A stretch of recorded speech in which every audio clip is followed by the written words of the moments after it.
أشهد أن محمدا رسول الله حي على الصلاة حي على الصلاة حي على الفلاح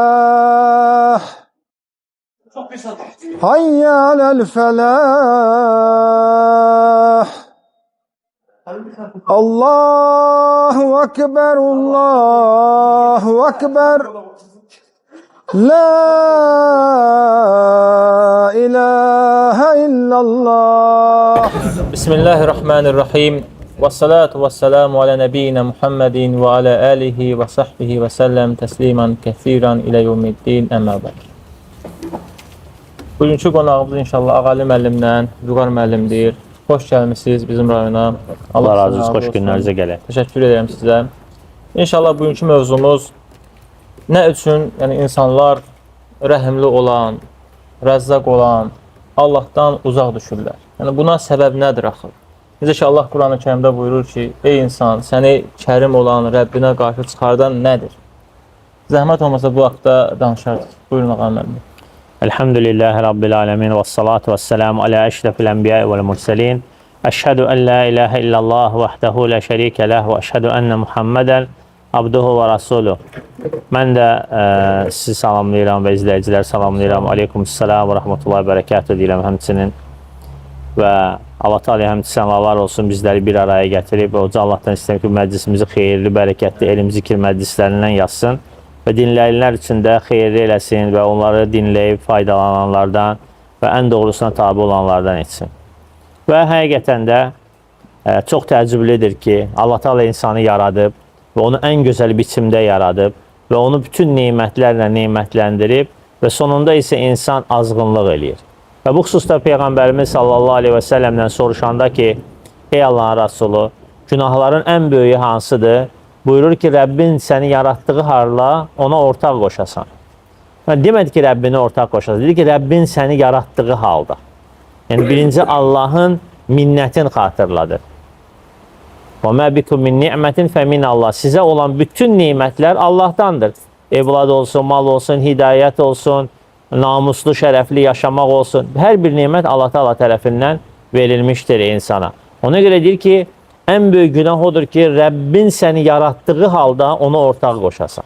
Yəni, bütün səni var edən, səni seçən, bu dünyaya gətirən, xəlq eləyən Allah Subhanahu Teala. Sənə göz verən, qulaq verən, dil verən, dodaq verən, düşüncə verən, qəlb verən, idrak verən Allah Teala'dır. Ona görə ən böyük zülm, ən böyük günah insanı Allah yaratdığı halda o özü kimi məxluqları ona ortaq qoşmasıdır. Həmçinin az öncə oxuduğumuz ayətdə də Uca Allah Teala buyurur ki, Ya eyyuhəl insanı mə qarrəkə bi rabbikəl kərim. Ey insan, səni kərim olan Rəbbindən alıqoyan nədir? Kərim olan Rəbbin, niyə görə demədi ki, Rauf olan Rəbbin, Qafur olan Rəbbin, Rəhmən olan Rəbbin? Dedik kərim olan. Kərim nədir? Bolluca ikram eləyən. Yəni Allah Teala sənin kərim olan Rəbbin sənə bolluca ikram eləyib. Az öncə sadaladığım nemətləri və yaxud da digər nemətləri sənə verib. Necə olur ki, səni Allah Teala yaradıb və bu qədər nemətləri sənə ikram eləyib, sən isə ondan uzaq düşmüsən. Və nəinki uzaq düşmüsən, özün kimi yaradılmışları ona ortaq qoşub, öz ehtiyaclarını onlara ərz edirsən və yaxud da başına bir nemət gələndə gedib oralarda qurban kəsirsən, oralarda nəzir niyaz paylayırsan və həqiqətən də bu insan halı təəccüblüdür.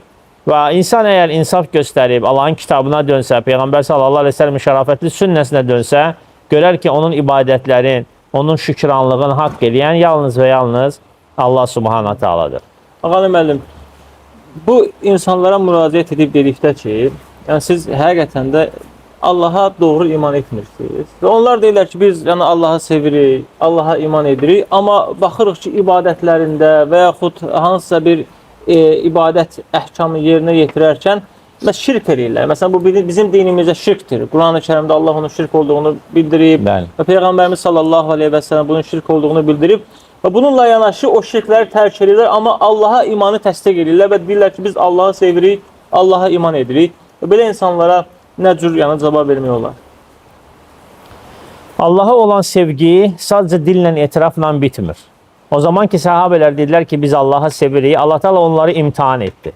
Və Uca Allah Teala Quran-ı Kerimdə ayə nazil etdi ki, "Qul in kuntum tuhibbunallaha fattabi'uni yuhibbukumullahu və yaghfir lakum zunubakum vallahu gafurur rahim." Allah Teala səhabələri imtahan etdi və bu ayə də bu günə qədər də imtahan ayəsi olaraq adlandırılır. Uca Allah Teala buyurur ki, de, yəni ey peyğəmbərim, ey sevimli elçim, de, kimə ətrafında olan və qiyamətə qədər bu dinin mənsublarına de. Əgər siz Allahı sevirsinizsə, mənə tabi olun. Yəni kimə peyğəmbərə? Allahı sevirsinizsə mənə tabi. Demək Allahı sevməyin imtihanı peyğəmbərə tabi olmaq. Dedi ki, əgər Allahı sevirsinizsə, mənə tabi olun ki, Allah Teala da sizi sevsin və günahlarınızı bağışlasın. Səmərəsi nədir? Şərtdir, Allahı sevirsinizsə.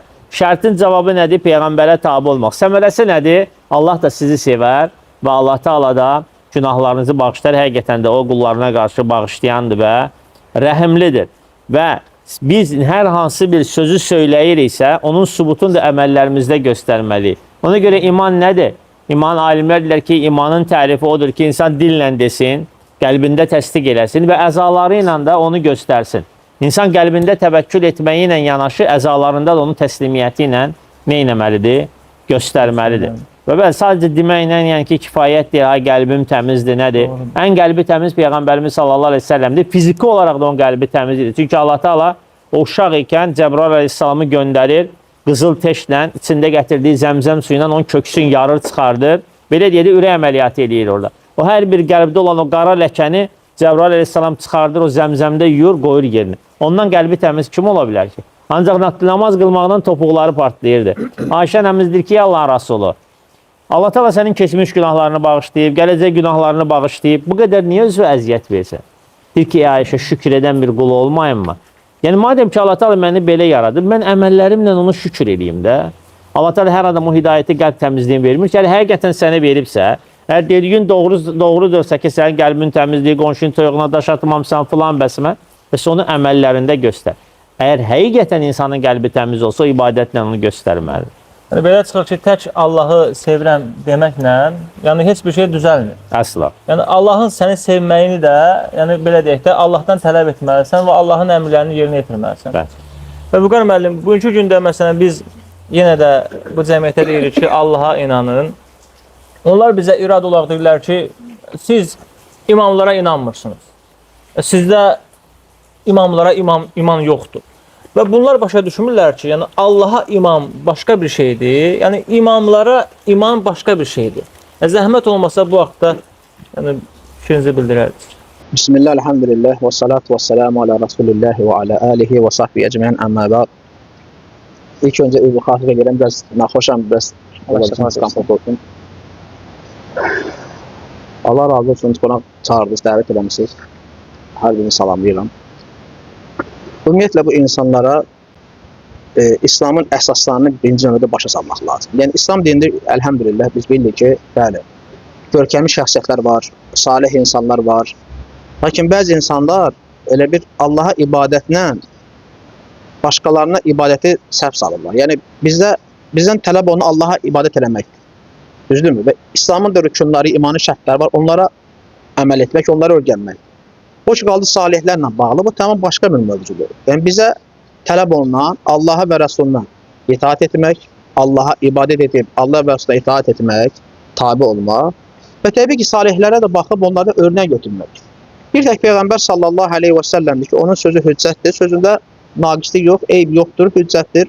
Onun sözü qəbul olunur və onun sözünə də biz əməl edirik və bizə də vacib onun sözünə itaat eləməkdir.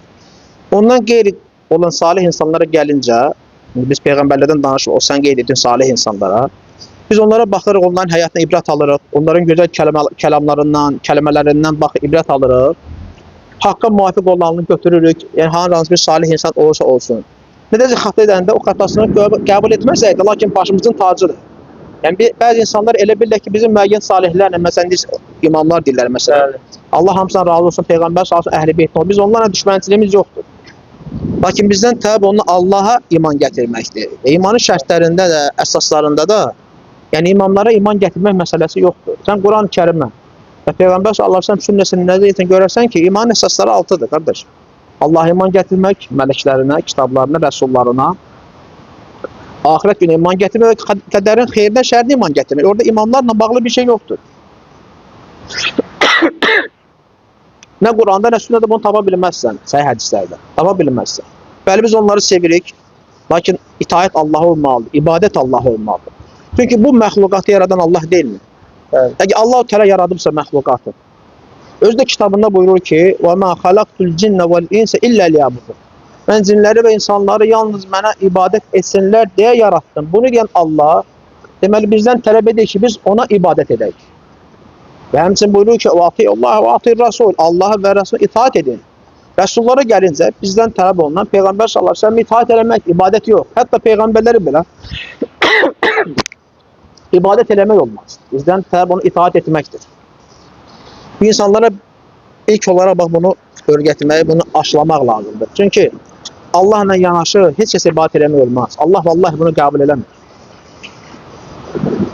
Həqiqətən Qurana baxsan görərsən ki, orada Allahdan qeyrisinə ibadət olunmaq, məzəmmət olunub, adı da şirkdir. Və şirk də nədir? Allaha şərik qoşmaqdır. Allaha aid olan xüsusiyyətləri Allahdan qeyrisinə yönəltməkdir. Əgər yeri göy məxluqatı yaradan Allahdırsa, mən Allahdan qeyrisinə niyə ibadət eləməliyəm ki? Əgər ruzi verən Allahdırsa, dirildən də öldürən də Allahdırsa, bax yağış yağır, görün nə gözəl mənzərə var. Bu yağışı yağdıran Allahdırsa və yağış yağandan sonra o torpaq bar verir. Ruzi verən Allahdır. Mən niyə görə Allahdan qeyrisinə, imamlara, hətta peyğəmbərlərə niyə ibadət etməliyəm ki? Və biz Qurana nəzər getirsək, görərik ki, Allah-u Teala hətta bizdən əvvəlki qövmlər ki, Allah şərik qoşanda, onlara Allah Teala öz varlığını xatırladır. Öz rububiyyətini, yəni ruzi verməyini, yaratmağını və hamısı da bir ağızdan deyiblər ki, bəli. Onlardan soruşan desən ki, göyləri yeri kim yaratdı? Deyəcəklər Allah. Hamısı buna etiqad edirdilər. Allah Teala buna niyə xatırladır onu? Onların bildiyi bir halda. Bəli, soruşsan, Əbu Cəhəldən belə soruşsaydın Əbu Ləhəbdən, göyləri yeri kim yarattı? Deyəcək Allah. Ruzi verən kimini? Deyəcək Allah. Bildikləri halda Allah niyə xatırlatdı? İbadət tövhidini onlara vacib etmək üçün, bildirmək üçün, madem bunu qəbul edirsinizsə, deməli, siz tək olan Allaha ibadət eləməlisiniz. Bugün insanlara bax, bunu öyrətmək lazımdır. Buna da bizim şəriətdə indi bəzi terminləri insanlar gələ bilsinlər, üluhiyyət tövhidi, yəni ibadət tövhidi deyilir bu. Yəni insan ibadəti yalnız Allaha etməli. Sən bilirsən ki, ruzi verən Allahdır. Düzdürmü? Niyə görə ruzini gedib başqa qapılarda axtarırlar? Məsələn, dərd, bəla, qəm, qüssə gələndə görürsən, başqa qapılara gedə, ya pirlərə, ocaqlara, ya imamların qəbirlərinə. Halbuki özü də bilir ki, yaradan da dirildən də Allah. Bəs niyə gedirsən? Sorsan elə deyəcək. Deyəcək ki, bəli, yaradan Allah, dirildən Allah, ruzi verən Allah, xaliq olan Allah. Lakin bax, bu ibadət tövhidini başa düşmədiklərinə görə haqqı ilə. Bax, görürsən ki, öz ehtiyaclarını başqa qapılarda axtarırlar. Ona görə Allah Teala o əvvəlki qövmlərə, xüsusən də Qureyşə, bax gör nə deyir? Qul ləzzin və amtum min dunihi fələ yəmlikunə kəşfəd-durri ankum və la təhvilə. Allahdan qeyri ibadət etdikləri var, ki, onlar da Allah Teala. O güman edirsiniz ki, Allahdan başqa ibadət etdikləri ilahlarınız var. Deyir, onları çağırın.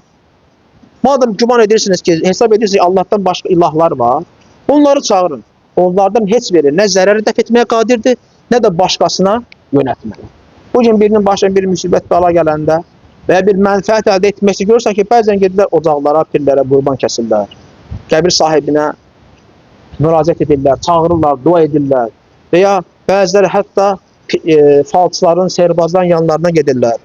Bəla üzünə bəla. Niyə görə? Çünki vallahi Allahı haqqı ilə tanımırlar. Allah haqqı ilə tanısaydılar, qəlblərində Allah qorxusu, Allah sevgisi, Allahın əzəməti, qüdrəti nə olduğunu bilsəydilər, səncə onlar hər şey qadir olan Allahı buraxıb da o acizlərin yanına gedərdilərmi? Vallahi o qəbirdə yatanlar belə özlərinə hal-hazırda kömək edə bilmirlər. Kimlər olursa olsun, nəinki imamlar, hətta peyğəmbərlər olsalar da belə. Onların belə həmcə həyatda belə, yaşadığı vaxtlarda belə Allaha ehtiyacı, o qaldı dünyasını dəyişəndən sonra nə edə bilər ki?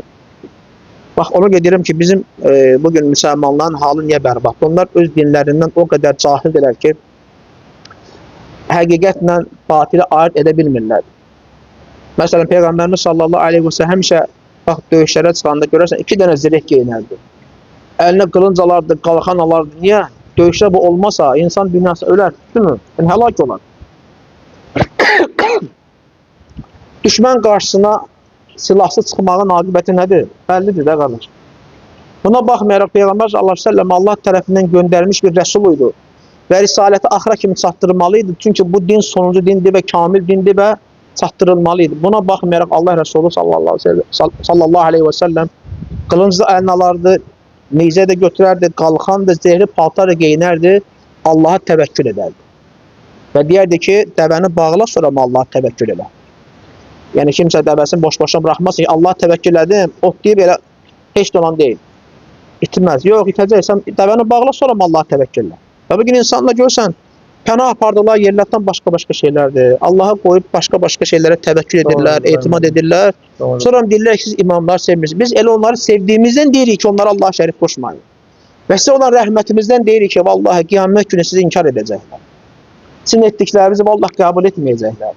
Açsınlar Quran-ı Kərim, Allahdan neçə yerdə İsa'ya xitab edir, mələklərinə xitab edir ki, məgər siz demişsiniz ki, məni tərk edin, mələklərə, İsa'ya və anasına ibadət edin. Bizə haşa, biz o sözü söyləməmişik.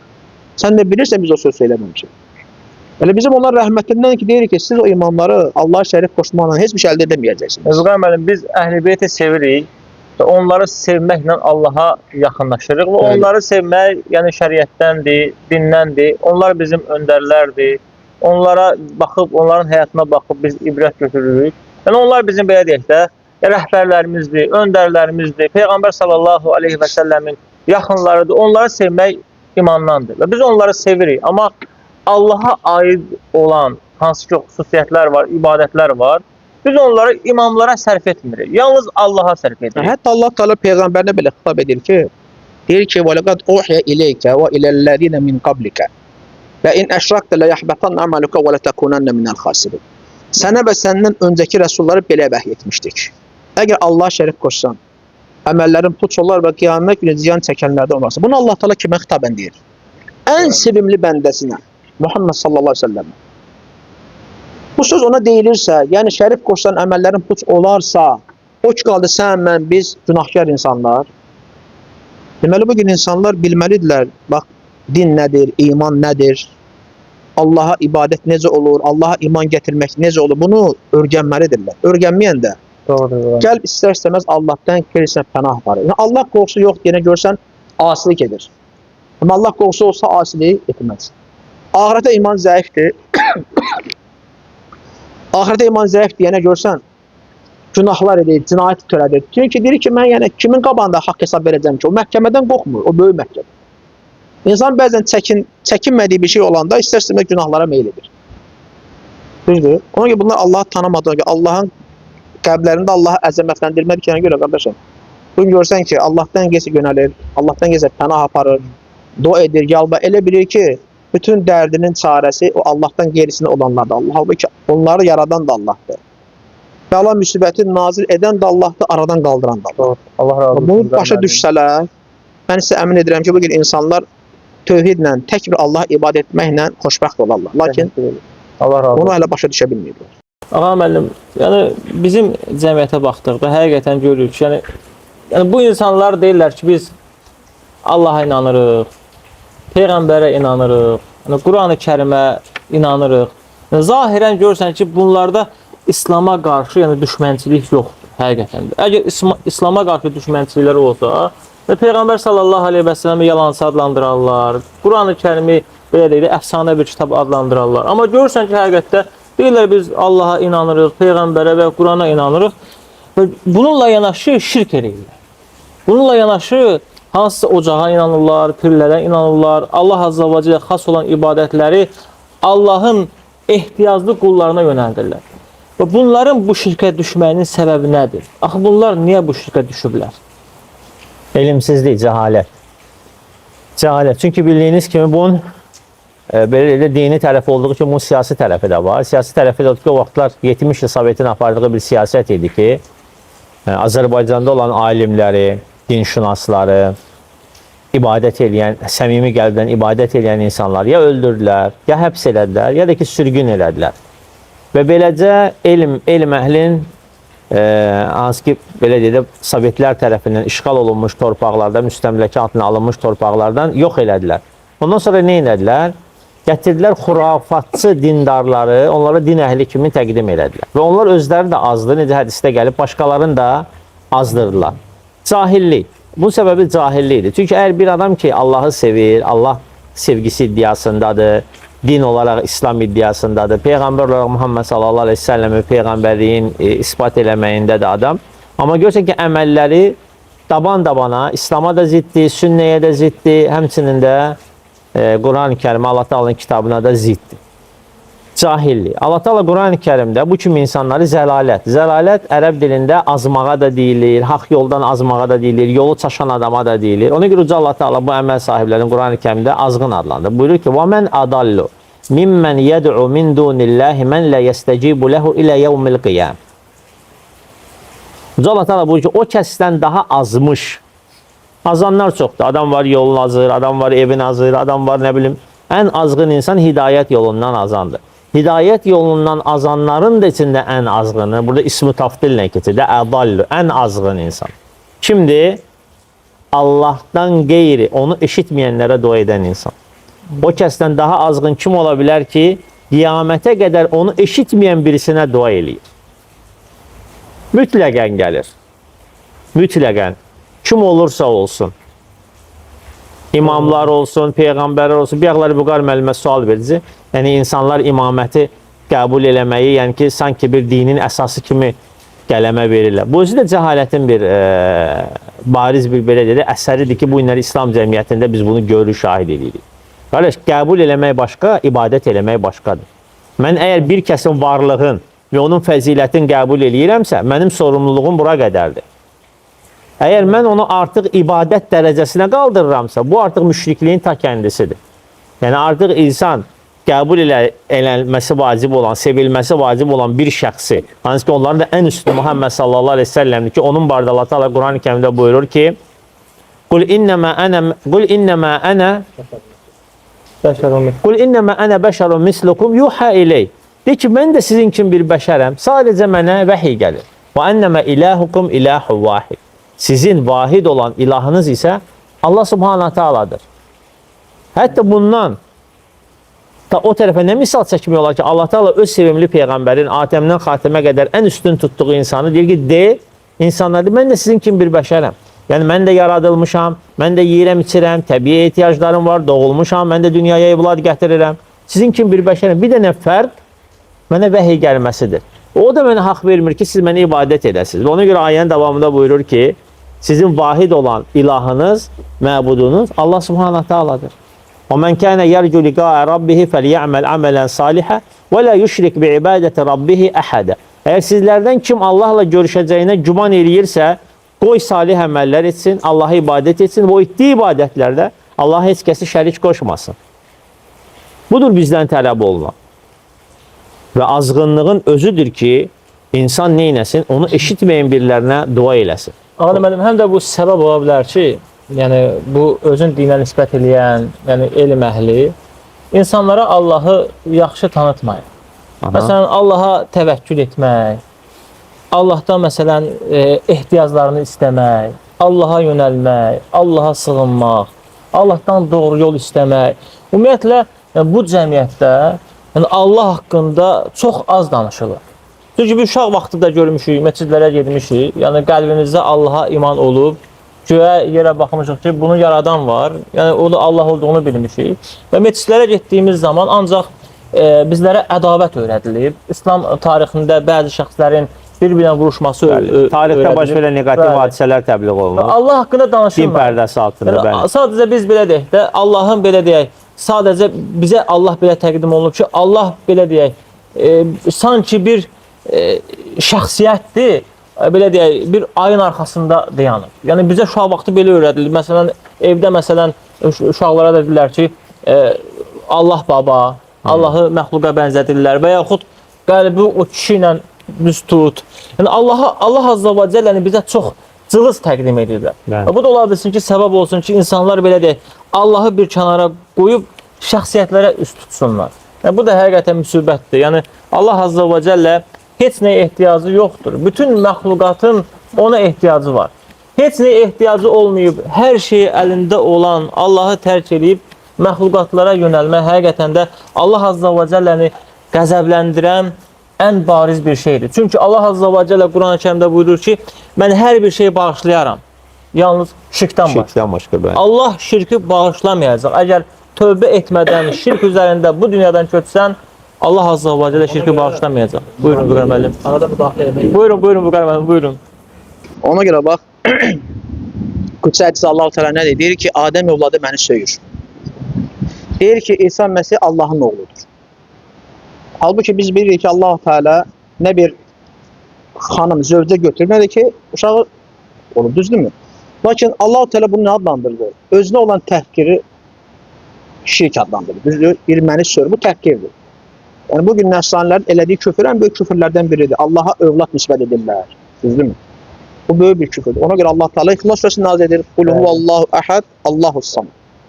Həmçinin bu yanında sən bax, indi bayaq öyle salihlərlə, məsələn, peyğəmbərlər ibadət eləmək olmaz, imamlara ibadət eləmək olmaz. Yəni, ibadət ayrı, itaət ayrı. Allah-u Teala nəsranilərə və onların yanında, fonunda bütün insanları xitab edərək, baxın, İsa əleyhissalam və annasına misal çəkir. Məl Məsih ibn Məryəmə illə rasulun qad xaləd min qablihir rusul və ummuhu sıddiqa. Allah Teala deyir ki, Maidə surəsində İsa Məsih, yəni rəsullardan bir rəsuldur. Ondan qabaq rəsullar gəlib getmiş. Anası da sadiq, doğru danışan qadınlardan biridir. Kana ya'kulani ta'am. Onlar yemək yeyirdilər. Bura kim dayanır? Deyəsən, burada nə əlaqəsi var? Orada deyir ki, rəsuldur. Özündən öncə rəsullar gəlib gedib. Anası da sıddiqa, doğru danışan qadındır və hər ikisi yemək yeyirdilər. Sonra ayənin davamında Allah Teala buyurur ki: "Undur keyfe nubeyyinu lahumul ayat, thumma undur anna yufakun." Sonra bax ki, necə biz ayələrimizi onlara bəyan edirik və necə onlar haqq yoldan azırlar. Qul ata'buduna min dunillahi ma la yemliku lakum darran və la naf'a. De, sizlərə bir zərər və xeyir verməyənlər ibadət mi edirsiniz? Vallahu huves-semi'ul alim. Allah eşidəndir və bilən. Yəni, nəsanlar və onların mislində olanlar, Allahdan qeysən dua edənlər, sizin ibadət etdikləriniz yeyirlər, içirlər, acizdirlər. Yemək içməyin nəyin əlamətidir? Acizliyin. Deməli, möhtacdır da bu, düzdürmü? Nəyəsə möhtac olan birisi ibadətə layiq ola bilər. Allah Teala nəsanlara onu dedi və bütün müşriklər dedi ki, sizin ibadət etdikləriniz özləri ehtiyac əhlidir. Lakin Allahın heç bir şeye ehtiyacı yoxdur. Qul huvallahu əhəd, Allahu samed. Ya Allah təkdir, əs-saməddir. Əs-saməd nədir? Heç bir şeye ehtiyacı olmayan, yemək yeməyən, içməyən, amma sizin ibadət etdiklərinizin ehtiyacları var. Ehtiyac sahiblərdirlər. Onlar bazara gedirlər, alış-veriş eləmək üçün. Allah Teala nə qədər yerdə Quran-Kərimdə rəsullarının bazara getməyini gətirir. Yəni onlar da bazara gedirsin ki, bəşərdir. Necə müəllim bayaq ayə gətirdi. Mən də bir bəşərəm. Lakin fərqi nədir? Mənə vəhy nazil olur. Deməli, ehtiyac sahibi, aciz olan birisi ibadətə layiq ola bilərmi? Evet. Xeyr. Bugün biz bu bütün insanlara deyirik ki, bugün sizin dua etdikləriniz, ibadət etdikləriniz, öz ehtiyaclarınızı onlara ərz edirsiniz, qəbirləri başında zəlil bir forma durursunuz, onlara ümid bəsləyirsiniz, rəğbətiniz var. Qorxursunuz ki, birdən nəsə səhv eləyərəm, o bizə o söz var, ki, şeylə, pis danışıb ağzı nəyilər. O vaxt belə bir sözlər deyirlər bizdə. Məsələn, imamlardan, pirlərdən söhbət çədir, ehtiyatlı ol, ağzı nəyilər. Bu qorxudur. Təsəvvür ki, necə qorxurdular ölülərdən, aciz olanlardan. Allah Teala, yəni ona görə orada gətirir ki, onlar yemək yerdir, əlaqəsi var. Çünki ehtiyac sahibidir, ey nəsrani və ey onun yanında olan digər müşriklər, ehtiyac sahibləri heç bir şeye qadir deyirlər. Dualarınızı eşitməzlər. Ehtiyaclarınızı cavab verə bilməzlər. Siz tək olan Allaha. Sizi eşidən hər şey eşidir və sizin halında xəbərdar olan, bilən Allaha yönəlir. Tamam. İsa heç nə eşitmir. Anası Məryəm heç bir şey eşitmir. Və digər o qəbirdə yatanlar belə, imamlar olsun, hocalar, əfəndilər, övliya dedikləri olsun, vallahi heç bir şey eşitməzlər. Bu dünyadan xəbərləri yoxdur. Heç nə zaman diriləcəklər belə hissə bilməzlər. Belə olduğu halda niyə onlara ibadət edirsiniz, niyə dua edirsiniz, niyə pənah aparırsınız? Niyə ehtiyaclarınız onlara ərz edirsiniz? Ona görə elə səbəb olaraq da necə ki müəllim qeyd elədi. Allah razı olsun. Cəhalət, Allahın kitabından cahil olmaq, oxumamaq. Və cahil olar da mənim gözəl qardaşım. Bir halda ki Quranı parçaya büküb şifanerin başında qoyan insan o kitabdan necə alim olsun? Cahil qalacaq da. Halbuki o bir kitabları, riyaziyyat kitabını görmüşsən, əskiyə büküb şkafa qoysun. Hala məktəbə get, kitab açıb oxuma, o müqəddəs kitab bu qalsın orada, get gəl. Və hər hansı bir digər elmi bir kitab olsun, fizika, kimya, coğrafiya, ədəbiyyat, bu kitabları oxumayaq. Deyək ki, hörmətli kitablardır. Gəlin bunlar bir parçaya bükək, ən yuxarı başda qoyaq. O uşaq kürsəyə kişi nə oldu bilməyəcək, vallahi bilməyəcək. Ha, bilməyəcək, tək ürəyin təmiz olsun. Ürəyin təmiz olmanın kifayət eləmir də. Doğrudur. Allah Resulü ən təmiz qəbli idi sallallahu aleyhi ve sellem. Lakin vallahi müəllim demiş, ibadət etməkdən ayaqları, topları şişərdir. Və Ayşə anamız deyəndə ki, rəhmət olaraq da rəhm edir, pis olur. Yəni ki, bu qədər ibadət eləmədə, sən Allahın Rəsulusan, keçmiş gələcək günahların bağışlanır. Bir Allaha şükür edən qullardan olmayın mı? Və buradan bir mövzu çıxır ki, deməli Allaha şükrün ən böyük əlamətlərindən biri Allaha ibadət eləmək. Bugün ağız dolu, hamısı deyir Allah şükürlər olsun. Sənə şükürlər, bəziləri Allah sayıləsin, şərab qədəhini qaldan deyir, hə şükür Allaha, bu günümüzə şükür içsin. Deyir, vallah belə şükür olmur. Allaha şükür günahlarla, asiliklərlə ödənmir. Allah şükür nə ilə olur? İnsan gəlir Allahdan həyalı olsun, həya etsin. Allah şükür ibadətləndir. Allah tanımaqla, Allah sevmək, Allahdan qorxmaq və Allah ümid bəsləməklə. Doğru. Yoxsa günahların yanında Allaha şükürlər olsun, mənim də qəlbim təmizdir, mən kimə nə eləmişəm? Zaten bu insanlıq borcudur, sən kiməsə niyə nəsə eləməlisən ki? Doğru. Amma Allah yanında olan borcu hələ verməz. Halbuki səni yaşadan, səni tanıtdıran, səni hörmətli edən, 10 kişinin içində tanıyırlarsa, sənə hörmət edirlərsə, bunu edən kimdir? Allah səni qaldırır. Səni qaldıran Allah, məgər ibadətə layiq deyil. Səni ruziləndirən, sənə bədənində də afiyyət verən, ailəndə afiyyət verən Allah şükrə, yəni ibadətə layiq deyil. İnsanlara bax bu sözləri çatdırmaq lazımdır. Dəyərli qardaşlar. Çox sağ ol Vəqar müəllim, Allah razı olsun, minnətdaram. Ağalı müəllim, qeyd etdiyiniz kimi, yəni Sovet rejimində yəni insanları xurafata yönəltdilər və Allahdan qeyrisinə ibadətə yönəltdilər. Və müəyyən bir vaxtdan sonra Allah həmd olsun, tövhid neməti bizim cəmiyyətdə yayılmağa başladı. Və əlhəmdülillah sizin kimi qardaşlar insanları Allaha çağırır, yəni Allaha tövhidlə ibadət etməyə çağırır. Bu Allahdan böyük müvəffəqiyyətdir. Amma bununla yanaşı bəzi insanlar, hansı ki o insanlar elm əhli insanları Allaha çağırır, o elm əhlinə qarşı belə deyək, qəlblərində bir nifrət yaranır. Yəni onlara qəribə ləqəblər qoşurlar, adlar qoşurlar ki, yəni o insanlardan uzaqlaşsınlar. Hətta o insanlar Allaha çağırmasın insanları.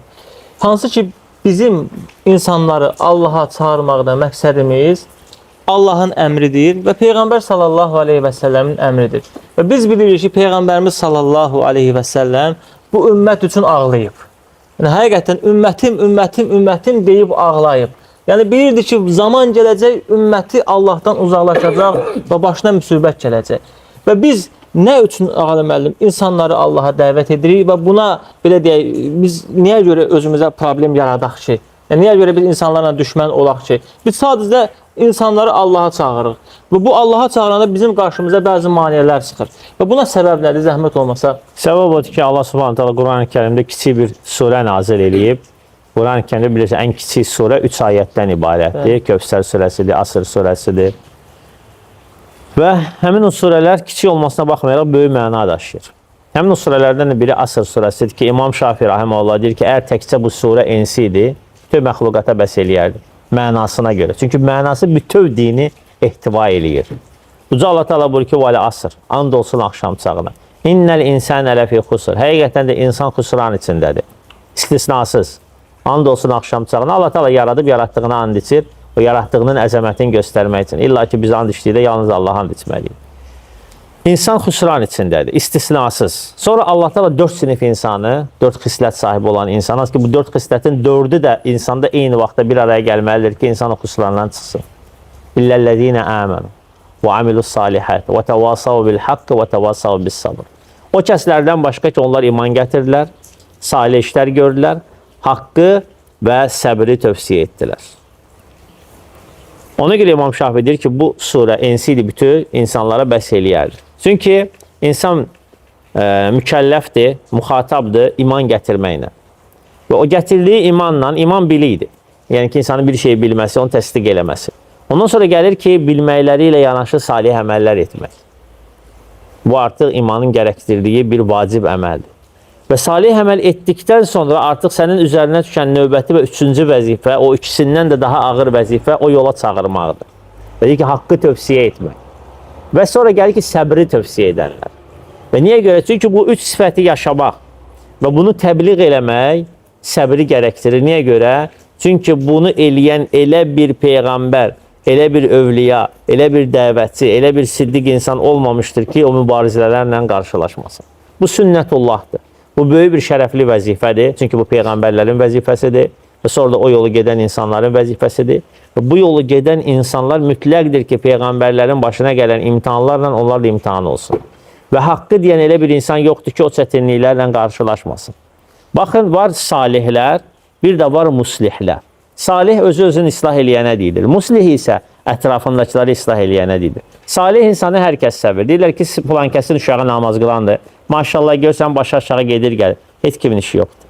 Amma uşaq başlasın həmin o kətdə, məhəllədə, şəhərdə, binada, başlasın ki, dəvət eləməyə, artıq başlayacaq ona cürbəcür böhtanlar atmağa, onda eyblər axtarmağa. Niyə görə? Çünki artıq insanlara deyəcək ki, bu haramdır, bu vacibdir. Kim ki deyir ki, bu haramdır, bu vacibdir, ona düşmənlər olacaq. Həm cinlərdən, həmçində insanlardan. İnsanların xoşuna gəlmir. Və baxın, bu günləri Elşad Miri kimiləri niyə görə sevirlər? Və bəzi o həcciləri niyə görə sevirlər insanlar? Çünki onlar insanlara halal və haram təbliğ etmirlər. Onlar insanlara halal və halal təbliğ eləyirlər. Onlarda haram deyilən bir şey yoxdur. İbadətləri gözdən salırlar, ibadətləri aşağılayırlar, dinin ən böyük ayinlərin heçdən gəlirlər, görməzdən gəlirlər, əksinə məsxəriyə qoyurlar və haram olan şeylərə isə cürəbəcürə donlar geyindirib onu insanlara təbliğ edirlər. Yetər ki, dini təbliğatı, məsələn, hər hansı bir müğənni ilə və yaxud da rəqqası ilə eyni vaxtda çıxırlar, məsələn, eyni verilişdə. Ha, bəli, yəni onlar belə deyir, halalı haramlaşdırırlar, haramı halallaşdırırlar deyə onları hər kəs sevir, qəbul edir. Çünki insanlar nəfsinə uyğun danışırlar. Amma yox, insan deyəndə ki, bu halaldır, bu haramdır. Görsən, evin içində sənə qarşı düşmənçilik eləyirlər. Evin içində. Deyirlər, ay, nətər yəni biz toya gedməyək, nətər yəni biz filan işi eləməyək, nətər yəni banka girməyək, nətər yəni indi qonağımız gəlib bir dənə gətirib süfrəyə filan şeyi qoymayaq. Niyə görə? Ta ki, hidayət olana qədər, ta ki sən əzimkarlıqla və gözəl əxlaqla dini onlara öyrədənə qədər. Madəm ki, bu sənin evin içindən sənə hələ təzyiqlərlə başladısa, öz valideynlərindən, gəl gör ki, qıraqda cəmiyyətdə necə? Ləbuddur, cəmiyyət az öncə dedi ki, cahil bir cəmiyyətdir. Və haqqı deyən insan da bunu gözə almalıdır. Ona görə Musa Peyğəmbər dəvətə gedəndə dua elədi. Rabbi şrahli sadri və yəssirli əmri. Ey Rəbbim, mənim köksümü genişləndir və işimi asanlaşdır.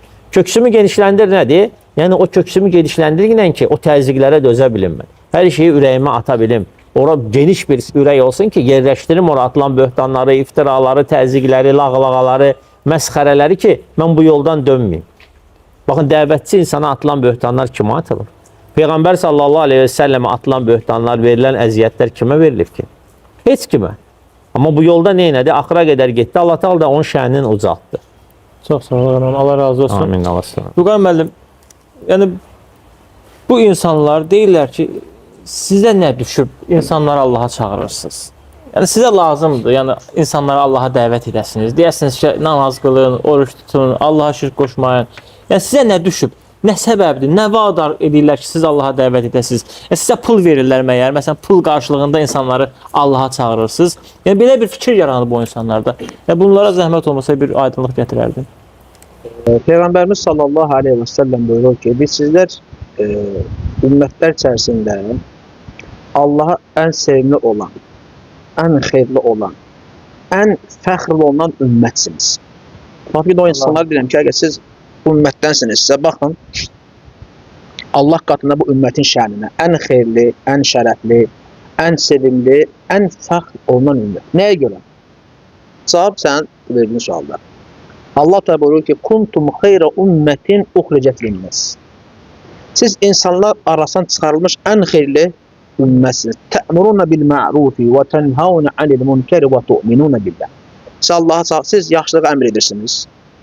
Münkər pis əməllərdən çəkindirirsiniz və Allaha iman gətirirsiniz. Deməli, bizə düşən budur ki, axı biz xeyirli ümmətiyik. Və bir kəsin xeyirli olması əlaməti nədir? İnsanlığa yaxşılığı əmr edib, yaxşılığı yönəldib, yaxşı işlərə yönəldib, pis şeylərdən çəkindirmək deyilmi? Yüz istəyirəm. Belə bir bu halda, yəni bu iş bu yerdədirsə, biz nə görə bu möhtəşəm, bu gözəl bir vəzifəni icra eləməyək ki? Bu insanlara desən ki, ən hörmətli insanlar kimdir? Ağız dolu deyəcəklər ki, peyğəmbərlər, imamlar. Vallahi elə o peyğəmbərləri, imamların da gördüyü ən yaxşı iş insanlara haqqı çağırıb, haqqı tövsiyə edib, yaxşılığı öyrədib, yaxşı şeylər öyrədib, pis şeylərdən çəkindirmək olub da. Və biz də hədisdə olduğu kimi Peyğəmbərimiz sallallahu aleyhi ve sellem buyurur ki: "La yu'minu ahadukum hatta yuhibbe li ahihi ma yuhibbu li nefsihi." Sizlərdən biriniz özünə istədiyini bir müsəlman qardaşa istəmədiysə kamil iman gətirmiş olmaz. Və biz də özümüz üçün nə istəyirik? Allahın rəhmətini, mərhəmətini, düzdürmü, razılığını, o möminlərə vəd etmiş olduğu cənnətini, o gözəl nur camalını seyr etmək istəyirik və sizə də bunu istəyirik. Əgər özümüzdə istədiyimizi sizə istəməsək, kamil iman sahibi olmarıq. Və biz bu şeyləri özümüzdə istədiyimiz kimi sizə də istəyirik. Və eləcə də bunun müqabilində o günahların, asiliklərin cəzası olan cəhənnəm odundan qorxduğumuz kimi, əzabdan qorxduğumuz kimi sizin üçün də o şeyləri qorxuruq. Yəni bu elə əslində onu göstərir ki, vallahi biz sizlərə qarşı rəhimli, mərhəmətliyik. Yoxsa belə sizin sözdən qalsa elə tərk edərəm özüm bir nə isə elə günə, mənə nə, düzdür? Bu da doğru deyil axı. Hətta dünyavi işlərdə belə bu doğru deyil. Görürsən, hər kəs çalışır ki, öz vəzifəsini haqqını icra eləsin. Müəllim məsələn dərsdə olanda, bax o insanlar öz övladlarını məktəbə göndərirlər. İndi onlar hamısı oxumur ki, nadiz olanları var, düzdürmü? Amma müəllim görsə hamısı eyni rəftar edir. Deyir, yox, bu dərs hamıya aiddir. Elə qayıdıb sənin övladıma deyək ki, sənin övladına oxuyan çıxmaz, bunun başını bıraxdım. Tur qıradan da dərsi buna keçir. O valideyn bunu qəbul eləyər, eləməz, düzdürmü? Deməli, biz sizə xeyir istəyirik də. Yoxsa elə mən deyədim ki, şəhədə düz deyirsən də, mənim nəyimə lazım, özün bilərsən. Mən öz ibadətim, öz ailəm, şükür Allah, hər şey normalsa, səndən mənə nə? Lakin xeyr, elə deyil. Əksinə, vallahi, bugün biz, ümumiyyətlə, bütün dəvətçilər, haqq əhli insanlar, qeyr istəyənlər, bu dəvət etməsələr, bax elə bizim də onların da başına müsibət gəlir. Çünki necə bayaq ağalı müəllim dedi, var salihlər, özündə salih adam, var islah edənlər. Bugün islah edənlər olmasa, bəla müsibət gələndə salihlər də onun içində gedir. Ona görə Allah Resulü sallallahu aleyhi ve sellem buyurur ki, bir hədisində, İmam Tirmizdə keçir, əgər siz yaxşılığı əmr etməsəniz, pis şeylərdən çəkindirməsəniz, birisinin başına bəla gələr, müsibət gələr, hamımızı əhatə eləyər, yəni möminlə qarışıq, fasiqi də, salihi hamısını. Bir bəla müsibət gələr və hamınızı əhatə edər və siz əllərinizi qaldırıb dua eləyərsiniz, Allah sizin duanıza cavab etməz. Niyə? Çünki islah edənlər yoxdur, düzəldənlər yoxdur. Bəli, salihlər ola bilər bir toplumda. Lakin bəla müsibət gəlsə, hamısı gedəcək. Lakin islah edənlər olduqca Allahın bəla müsibəti gəlməyəcək. Necə ki, ayədə də keçsə, Allah təala nə deyir? Deyirsən, onların içində olduqca onlara Allah əzab verən deyil, onlar Allahdan bağışlanma dilədikcə Allah onlara əzab verən deyil. Onların içində Muhammed sallallahu aleyhi ve sellem var idi, dəvət edirdi, islah edirdi, Allah əzab göndərmir. O ki, insanlar dəvəti tərk etdilər, islahı tərk edəndə əlbəttə müsibət bəla gələcək. Biz həmçə sizin üçün də qorxuruq ki, birdən bəla müsibət gələr, siz də biz də onun içində gedərik. Biz onları Allaha görə İslama çağırırıq, yəni, Allaha görə. Yəni mən nə mənim, nə qeyrilərinin İslam dəvətsən, fərq yoxdur. Hər birimiz bir dəvətçiyik. Sən evində dəvətsən, 5 ayə bilirsənsə, necə ki Allah Rəsulü deyir, məndən bir ayə eşidin təbliğ edər. Qonşuya, qohuma çatdırıb, hər kəs öz bildiyi elmi səviyyəsində dəvət edir. Mən demirəm, hamı alimi eləsin. Lakin hər birimiz dəvətçi olmalıyıq da. Yəni bugün insan evinin için daha yaxşı bilir. Mən misal üçün və digərləri biz qapı hamının evində dəvət aparası deyilik ki, düzdürmü? Ümumi dəvət edirik, tanıdıqlarımızı, tanımadıqlarımızı.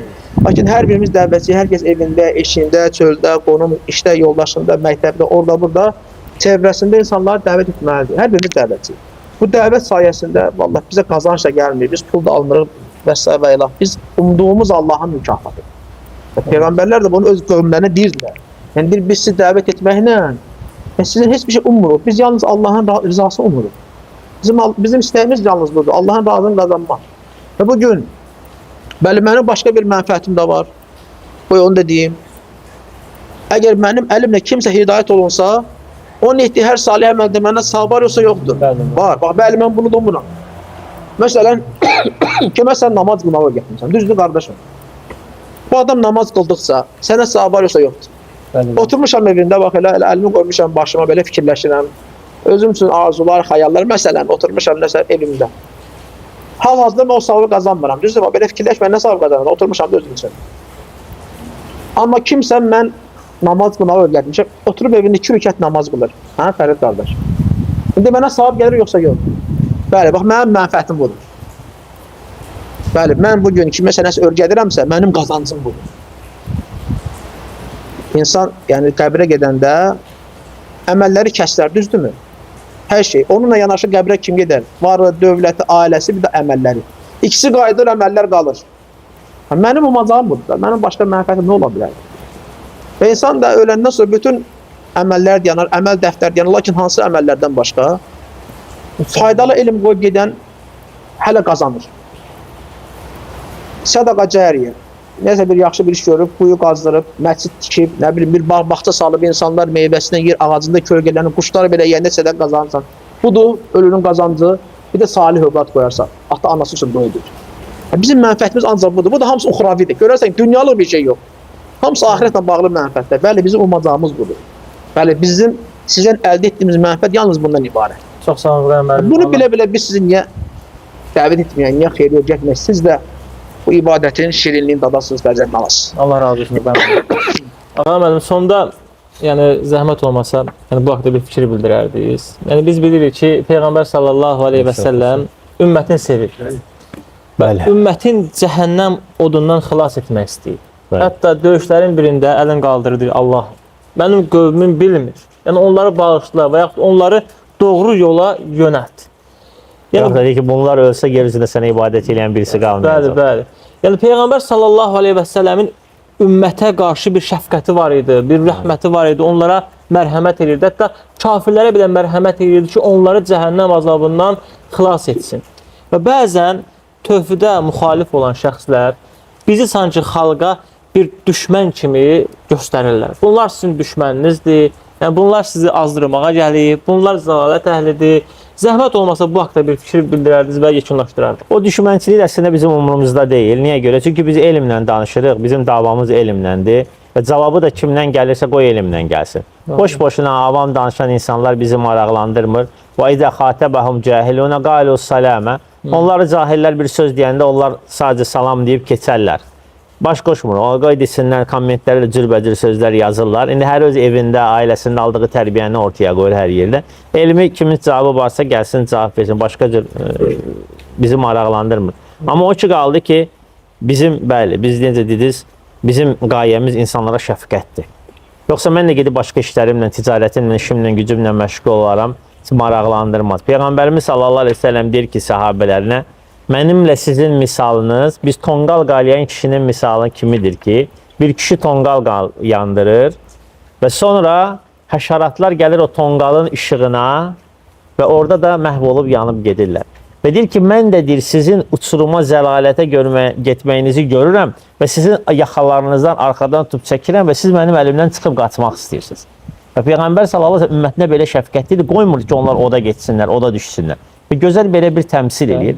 Allah Teala Quran-ı Kərimdə buyurur ki, "Laqad ja'akum rasulun min anfusikum azizun alayhi ma anittum." Artıq sizin içinizdən sizə elə bir elçi gəlmişdir ki, sizin inatkarlığınız ona ağır gəlir. Sizin inatkarlığınız ona ağır gəlir. Və Peyğəmbər sallallahu əleyhi və səlləm görəndə ki, ümməti hidayət olmur, ümməti zəlalətə gedir, çətin gəlirdi.